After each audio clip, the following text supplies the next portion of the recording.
और सबसे पहले जो सवाल करते हैं, मैं आप लोगों से एक सवाल करना चाहूंगी, हम लोग दहेज प्रथा का सवाल क्यों नहीं उठाते हैं? दहेज प्रथा का सवाल क्यों नहीं उठाते? सबसे ज्यादा दहेज आपका गोलन चलेगा। क्या ये हमारे धर्म के खिलाफ नहीं है? दहेज प्रथा है ना धर्म के खिलाफ? वह क्यों मुंह बंद रहता है हम लोग का? बेटी के बाप को इतना जलील किया जाता है, जमीन बेचवाया जाता है, दहेज लिया जाता है, क्यों मुंह बंद रहता है?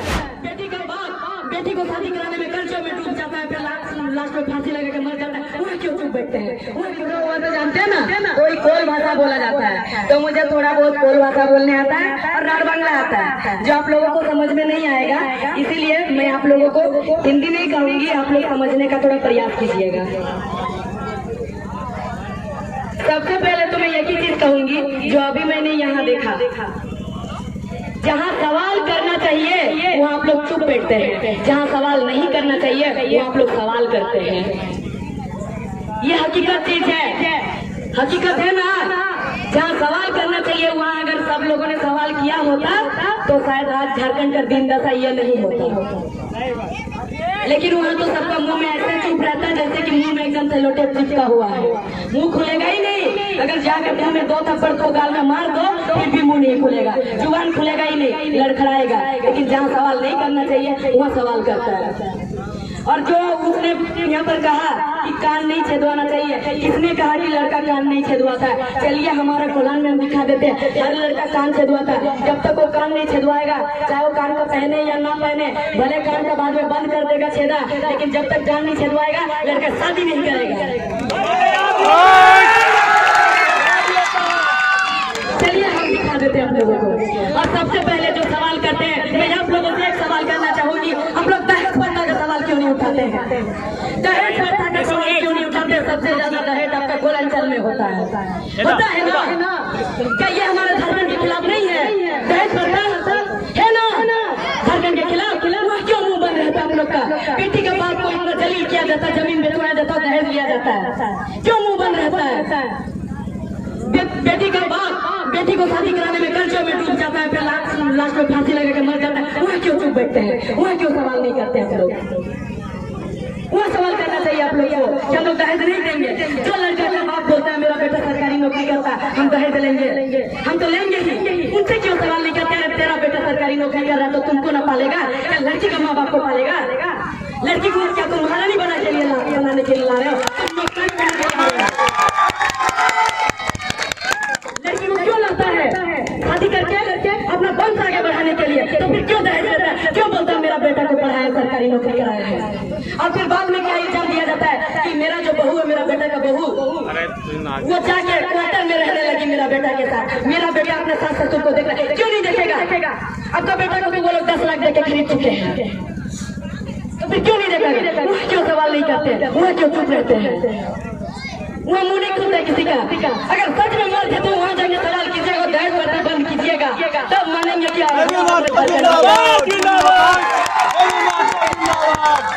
भले मेरा बात करवा लगेगा, लेकिन बात सच है, बात हकीकत है। जो बेटी का बाप है उन लोग से एक बार पूछिए कि उनका दिल कितना रोता है जब वो दहेज देता है, तो जाके उन बेटी से पूछिए वो कितना रोती है, अपना बाप को हाथ से आंसू टपकते हुए देखती है। जाके उन माँ से पूछिए जो अपना बेटी को दूध पिला के इतना छोटा से बड़ा किया, जब दहेज देकर विदा कर दिए तो कितना उनका दिल रोता है। तब क्यों चुप रहते हैं? तब क्यों चुप रहते हैं हम लोग? 60-40 नियोजन नीति विधानसभा घेराव में वहाँ पर लाठीचार्ज हुआ, भाइयों का सिर फोड़ा गया, तब क्यों चुप बैठे थे आप लोग? तब क्यों जुबान नहीं खोले थे आप लोग? कभी भी जुबान खोलना चाहिए था आप लोगों को। कितना जलील किया गया, रोड में घसीटा गया महिलाओं को, लाठीचार्ज किया गया, सिर फोड़ा गया, तब चुप बैठे थे? तब कहाँ गया था आपका आवाज?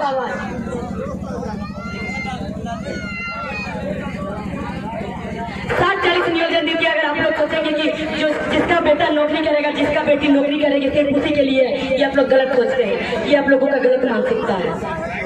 60-40 नियोजन नीति में 40% बाहर वाले यहाँ पर आएंगे नौकरी करने के लिए, और जो 60% बोला गया झारखंडी का, उसमें से क्या अभी तक परिवर्तित हुआ है? कौन झारखंडी है, कौन बाहरी है?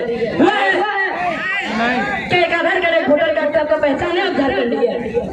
करोड़ों आदमी आके यहाँ पर झारखंडी बन के बैठा हुआ है, वहाँ क्यों सवाल नहीं करते आप लोग? वहाँ क्यों बैठते आप लोग?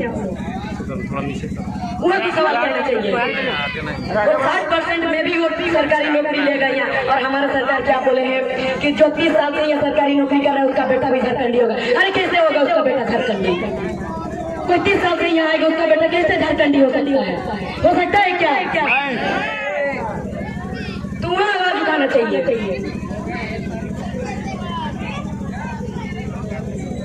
आप लोगों को अगर लगता है कि नौकरी सिर्फ नौकरी ही जाएगा तो आप लोग सुन लीजिए कान खोल के बढ़िया से। अगर कान में सुनाई नहीं दे रहा तो गर्म तेल डालिए और सुन लीजिए अभी कि वो लोग सिर्फ नौकरी लेने नहीं आएगा, नौकरी के माध्यम से झारखंड में घुसेगा और अपना परिवार लाएगा, अपना वंश आगे बढ़ाएगा, आपका बेटा का जमीन खरीदेगा, आपका बेटा को गुलगुलिया बना देगा। आप लोग को क्या लगता है सरकारी नौकरी लगेगा? ये आप लोगों का गलत फहमी है। आप लोग को क्या लगता है आज उसमें मुसीबत है, हम क्यों आगे निकलेंगे, हम क्यों बोलेंगे? खुद सोच के देखिए, जब आप लोग खेती करते हैं धान का तो बीच में जिसका खेत रहता है और साइड में किसी का खेत रहता है और किसी एक का बीच में रहता है, एक ही का ना बीच में रहेगा।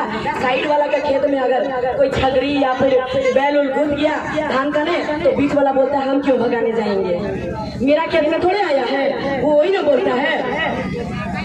तो आप लोग जरा सोच के देखिए, अगर साइड वाला धान खा के खत्म करेगा, वो खत्म करने के बाद बीज खेत में घुसेगा कि नहीं घुसेगा? घुसेगा ना। तो फिर मदद सबको करना चाहिए कि नहीं? जब साइड वाला का खा रहा तो बहुत कोई कहता है इसको जातिवाद जातिवाद जातिवाद करके रख दिया है, इस आंदोलन को करके रख दिया ना। मान लीजिए पेड़ है, सामने पेड़ दिख रहा है ना, पेड़ में अनेक टहनी होता है, कई बहुत सारा टहनी होता है, बहुत डाली होता है ना, बहुत डाल पेड़ में। मान लीजिए ये पेड़ भारत देश है, पेड़ का जितना डाल है जितना टहनी है वो सब राज्य है, उसी टहनी में से उसी डाल में से डाली में से एक झारखंड है। अगर एक डाली को काटा जाएगा तो वो डाली में जो कुछ रहेगा सब गिरेगा कि सिर्फ एक ही जाति गिरेगा? बताइए, सब गिरेगा ना। तो झारखंड खत्म होगा तो सबका होगा कि सिर्फ एक जाति का होगा? 1932 का खतियान लागू सिर्फ एक जाति का होगा कि पूरा झारखंड वासी का होगा? 40 नियोजन नीति में अगर बाहर वाला घुसेगा तो एक जाति को नुकसान होगा कि पूरा झारखंड को नुकसान? पूरा झारखंड का होगा ना। तो क्यों बोला जाता है ये जातिवाद है? कोई तो वहाँ सवाल नहीं करते, वहाँ पे सवाल करना चाहिए, वहाँ सवाल उठाना चाहिए। मनरेगा होता है ना, मनरेगा जो मिट्टी खोदने वाला है, खेत में मिट्टी खोदते हैं ना, नारेगा मनरेगा आप लोग को नहीं मालूम है? मालूम है ना? उसमें कितना पैसा मिलता है? एक दिन का रोजगार कितना देता है? 255 रुपया देता है दादा, 286 नहीं, 186 बोला। उसमें से सरकार क्या बोलता है? 100 दिन का रोजगार दे रहे हैं, बोलते हैं ना 100 दिन का रोजगार दे रहे हैं। और काम क्या रहता है? मिट्टी खोदने का।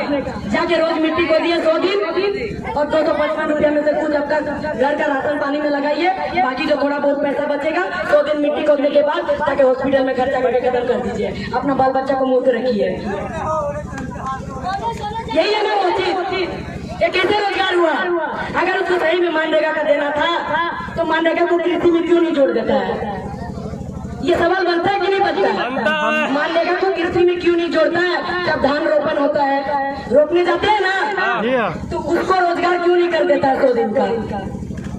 वो करना चाहिए, उसको नहीं करता है।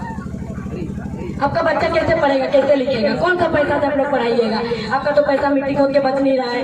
फिर अगर आप किसी दिन चले गए, निकल गए अपना गांव से बाहर, कहीं दो मामा खड़े हैं वर्दी पहन के और आपको रुकवा के बोलेंगे कि भाई रुकिए, आपका हेलमेट नहीं, अगर गलती से भूल गए 2000 रुपये पैसा चालान काट देगा, एकदम फटाफट चालान काट देगा। आप पूछिएगा, सवाल कीजिए कि चालान क्यों काट रहे हैं, तो सीधा कहेगा आपका सुरक्षा के लिए। तो चालान काटने से आपका सुरक्षा होगा क्या? आप जहाँ के लिए निकलेंगे आप वहाँ तो जाएंगे ही, तो आपके साथ दुर्घटना घटेगा तो आपका सुरक्षा होगा चालान में?